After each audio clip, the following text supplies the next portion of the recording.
society and with the advent of technologies and abundance of information, we're becoming more and more familiar with these stories.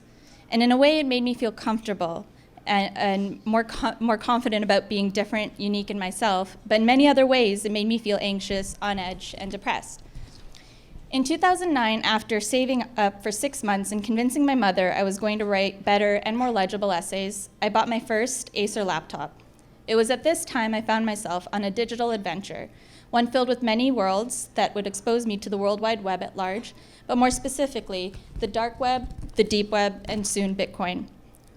You see, this was my escape from the current world I was living in, and I absolutely did not feel like I would fit in. No matter how hard I would try to, I would always be misunderstood, and the climate culture of a small town would almost always reject me. In many other ways, it almost seemed like the digital world was filled with more people who didn't fit in than of people who did. We all came here and centralized, totally autonomous of our own interests, our own creativity, and our own power.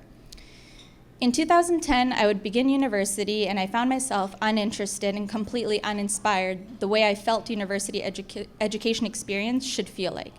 And in 2013, I would transfer out to Harvard as a non-traditional student. My primary motivation was the volatility and the evolution of cryptocurrencies, alternative currencies, and now famous Bitcoin, a revolution that was in full swing at MIT. So I figured going to Harvard would lend me access and also close proximity to the new revolution, and I could help make financial autonomy more accessible.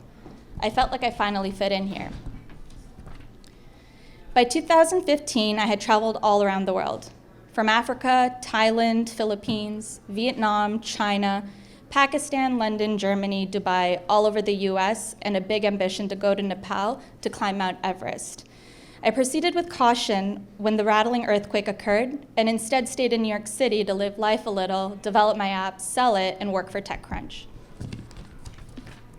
In Thailand, I taught English, I'd walked through rice fields in Vietnam, explored the compact streets of Tokyo, and was bedazzled by the skies of Philippines. I even got to ride my first camel and kiss my first cobra in Morocco. In China, I helped build a school and got a deeper understanding of what poverty actually looked like and how nothing really was nothing. In Pakistan, I did a TEDx talk on women inclusion and gender equality by stimulating microeconomies through microfinancing. The places I went were just so magical. What I've learned by taking risks, going on adventures, and missing ways to fit in the traditional way is that it all seems so temporary. When you don't fit in today, somehow your experiences land you to the future, and people come to you as the experienced person to help guide them through their unfitting opportunities. So it's been pretty cool so far, and I find that just now I'm more confident than I could have ever possibly been fitting in and being traditional. So there you have it.